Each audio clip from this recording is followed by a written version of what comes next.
बिहार में एनडीए और महागठबंधन के अलावा एक तीसरा गठबंधन बन सकता है, लेकिन इस गठबंधन में शामिल होने के लिए एनडीए और महागठबंधन में एक बहुत बड़ी टूट होगी।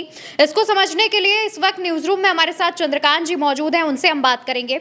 चंद्रकांत जी, बिहार में एक तीसरे गठबंधन बनने की बात सामने आ रही है। देखिए, गठबंधन बनने की बात जो सामने आ रही है वो बिल्कुल इसकी चर्चा चल रही है। आप इस खबर की हेडलाइन को देखिए, चिराग पासवान और प्रशांत किशोर एक दूसरे की तारीफ क्यों कर रहे हैं, कोई खिचड़ी पक रही है क्या, ये खबर छपनी शुरू हो गई है। इसके अलावा अगर आप खबरों पर जाएं तो वो खबरें जो ऐसी हैं कि चिराग पासवान ने प्रशांत किशोर को बताया ईमानदार, कहा, इस तरीके की बातें भी सामने आ रही हैं कि चिराग पासवान तारीफ कर रहे हैं, मुकेश सहनी भी तारीफ कर रहे हैं, चिराग पासवान और मुकेश सहनी दोनों तारीफ कर रहे हैं प्रशांत किशोर की। आखिर अचानक ऐसा क्या हो गया है?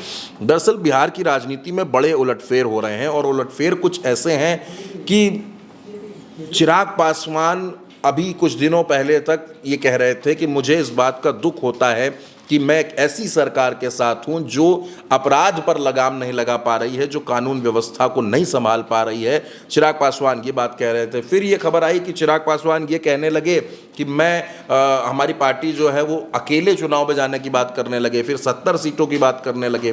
दूसरी तरफ मुकेश सहनी है। मुकेश सहनी तेजस्वी से 60 सीटें मांग रहे थे, डिप्टी सीएम की कुर्सी मांग रहे थे। जब वहां बात नहीं बनी तो खबर ये भी आई कि एनडीए के संपर्क में थे, एनडीए में भी बात नहीं बनी तो अब वो प्रशांत किशोर की तारीफ कर रहे हैं। देखिए, एक बात को बिल्कुल ईमानदारी के साथ स्वीकार करना पड़ेगा, नतीजे चाहे जो हों, लेकिन प्रशांत किशोर ने बिहार को लेकर एक नया नैरेटिव गढ़ दिया है। प्रशांत किशोर पिछले 2.5 बरस से जिस तरीके से वो बिहार का दौरा कर रहे हैं, गांव-गांव जा रहे हैं, लोगों से मिल रहे हैं और हर दिन वो बिहार के किसी न किसी ब्लॉक में, किसी न किसी विधानसभा में वो रैली कर रहे हैं और उनके साथ लोगों की भीड़ है। लोकतंत्र में और राजनीति में भीड़ कभी भी चुनाव जीतने का पैमाना नहीं हो सकती है, ये मैं भी मानता हूँ और राजनीति को जो लोग जानते हैं वो इस बात को समझते हैं। लेकिन प्रशांत किशोर कुछ तो कर रहे हैं और प्रशांत किशोर जो बात बोल रहे हैं कि या तो फर्श पर रहेंगे या तो अर्श पर रहेंगे, बीच में हम कहीं नहीं रहेंगे।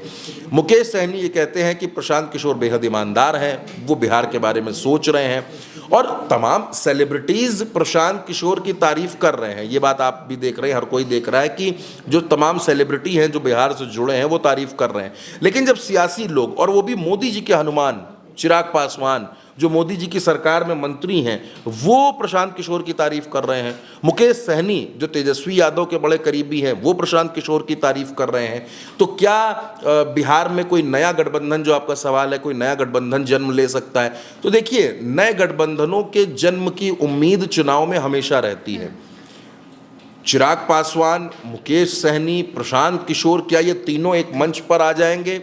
आ भी सकते हैं, लेकिन आ ही जाएंगे ये कहना जल्दबाजी होगी। बिहार में 2 अलायंस आपको नजर आते हैं, एक एनडीए है और एक महागठबंधन है। एनडीए में फिलहाल 5 दल शामिल हैं, लगभग यही स्थिति 3 से 4 दलों की महागठबंधन में है।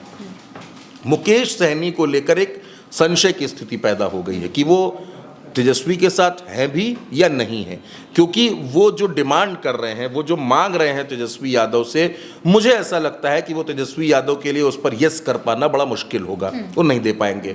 दूसरी बात, एनडीए में वो जाना चाहते हैं लेकिन उनके अरमानों पर संतोष सुमन ने पानी फेर दिया। संतोष सुमन जीतन राम मांझी के बेटे हैं और उनका ये कहना है कि एनडीए में फिलहाल किसी नए दल के आने की ऐसी कोई चर्चा नहीं हो रही है, जब सीट शेयरिंग होगी तब हम इस पर बात करेंगे। मुकेश सहनी अधर में लटक गए हैं और इसीलिए अब उन्होंने ये सोचा है कि एक ऑप्शन क्यों ना खोल के रखा जाए।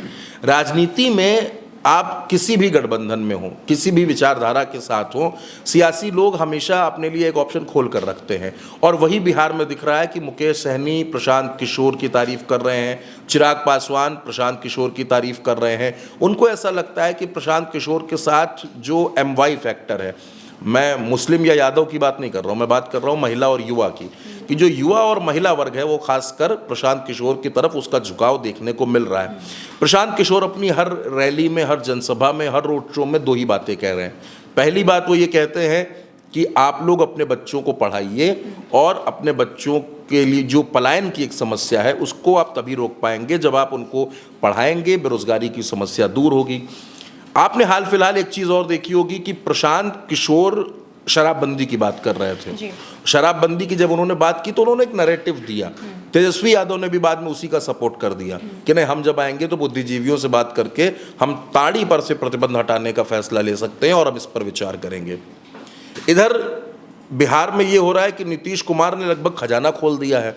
नीतीश कुमार जिस विभाग में देखिए वहाँ किसी का मानदेय डबल करे दे रहे हैं, किसी की सैलरी डबल करे दे रहे हैं, आंगनबाड़ी से लेकर के और आशा बहुओं तक तमाम जहाँ जहाँ से वो बिहार के चुनाव को प्रभावित कर सकते हैं, चाहे आप बिजली का फैसला देख लीजिए, वो ये कह रहे हैं कि हम जो है वो इसको डबल कर देंगे। मतलब खजाना पूरी तरीके से उन्होंने खोल दिया है। ऐसा क्यों हो रहा है, अभी से क्यों हो रहा है? वो इसलिए हो रहा है क्योंकि बिहार का चुनाव हर ढलते सूरज के साथ और हर उगते सूरज के साथ दिलचस्प हो रहा है। और इसी वजह से मुकेश सहनी हो या चिराग पासवान हो, मैंने आपसे कहा ना कि ऑप्शन खोल के रखे जा रहे हैं कि अगर मान लीजिए चिराग पासवान को एनडीए कह देता है, भाजपा ये कह देती है कि हम 70 सीटें नहीं, आपको 20 सीटें देंगे, तो क्या चिराग पासवान 20 सीटों पर चुनाव लड़ जाएंगे? बिहार में चिराग पासवान के 5 सांसद चुनाव जीते हैं, 100% स्ट्राइक रेट है। अगर मैं लोकसभा सीटों के हिसाब से ही दावा देखूँ तो 30 से ज़्यादा सीटों पर दावा बनता है। वो चिराग पासवान के 20 से 22 सीटों पर मान जाएंगे, और अगर नहीं मानेंगे तो वो अकेले चुनाव लड़ेंगे। ओम प्रकाश राजभर भी वहां पर आ गए, नाराजगी जताने लगे, वो भी अकेले चुनाव लड़ेंगे। अगर मुकेश सहनी भी अकेले चुनाव में उतर गए तो बिहार में एक खिचड़ी पक जाएगी। इस खिचड़ी को रोकने के लिए, ये खिचड़ी ना बनने पाए, इसके लिए चिराग और मुकेश सहनी दोनों अलग अलग तरीके से प्रशांत किशोर की तारीफ कर रहे हैं कि अगर मान लीजिए इधर से हमारा गठबंधन टूटता है, इधर हमारी बात नहीं सुनी जाती है, तो प्रशांत किशोर तो हमको सीटें दे ही देंगे। अब लेकिन दिक्कत यह है कि प्रशांत किशोर साफ तौर पर यह कह चुके हैं कि भैया हम ना चुनाव के पहले गठबंधन करेंगे ना चुनाव के बाद गठबंधन करेंगे, किसी से गठबंधन नहीं करेंगे, ऑन कैमरा ये बात बोल रहे हैं। तो क्या प्रशांत किशोर के पास किसी के आने के लिए कोई ऑप्शन नहीं है? हाल ही में प्रशांत किशोर का एक और बयान आया, उन्होंने कहा कि चिराग पासवान एनडीए छोड़ दें, मैं उनको वोट दे दूंगा। ये बयान चिराग पासवान को लेकर प्रशांत किशोर ने दिया कि अगर चिराग पासवान एनडीए छोड़ देंगे तो मैं उनको वोट दे दूंगा, लेकिन उसके लिए उनको एनडीए छोड़ना पड़ेगा।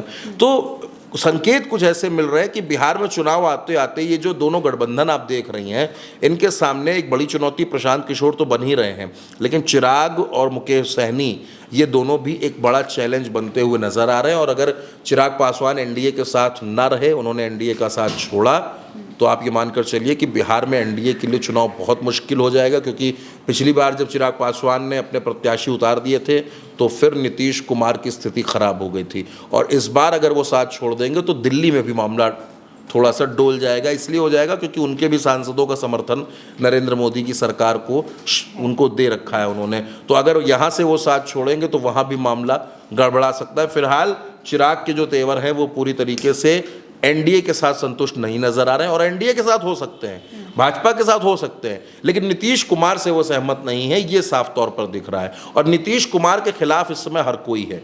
आप चाहे चिराग पासवान को देख लें, आप प्रशांत किशोर को देख लें, मुकेश सहनी को देख लें, तेजस्वी को देख लें, राहुल गांधी को देख लें, और भारतीय जनता पार्टी में भी तो एक बड़े नेता, तमाम बड़ा वर्ग ये है जो नीतीश कुमार को हटाना चाहता है। तो क्या प्रशांत किशोर एक बड़ी उम्मीद है? क्या प्रशांत किशोर चिराग और मुकेश सहनी के खेवैया बन सकते हैं, उनकी मदद कर सकते हैं? और ये तारीफ क्यों हो रही है? जो आपका सवाल था वो सवाल अभी भी वही का वही है कि क्या ऐसा कुछ हो सकता है बिहार में कि एक तीसरा फ्रंट बने? तो राजनीति में गुंजाइश हमेशा रहती है, और शायद ये तारीफें भी उसी वजह से हो रही हैं। बिल्कुल। और देखिए, अगर हम 2020 के चुनाव पर नजर डालेंगे तो चिराग पासवान ने 130 से ज्यादा विधानसभा सीटों पर चुनाव लड़ा था। मुकेश सहनी पर बात करें तो वो भी चुनाव से पहले महागठबंधन का हिस्सा थे, 20 सीटों की मांग कर रहे थे, लेकिन उन्हें 20 सीटें नहीं दी गई। इस वजह से नाराज होकर वो चुनाव से कुछ वक्त पहले एनडीए में शामिल हो गए, और वहां पर उन्होंने 11 सीटों पर चुनाव लड़ा और उनमें से 4 सीटें जीत पाए हैं। और उसके बाद 2025 के चुनाव में महागठबंधन से वो 60 सीटों की उम्मीद प्लस उप मुख्यमंत्री की कुर्सी की डिमांड कर रहे हैं। अब देखने वाली बात होगी कि क्या चिराग पासवान और मुकेश सहनी 2020 में हुए चुनाव का ही रवैया दोहराएंगे, या फिर क्या एक बार फिर से वो एक नया गठबंधन बिहार में बना सकते हैं। फिलहाल इन सब पर हमारी नजर लगातार बनी हुई है। इससे जुड़ी जो भी अपडेट सामने आएगी उल्टा चश्मा आप तक जरूर पहुंचाएगा। फिलहाल के लिए हमारे साथ इतना ही। नमस्कार।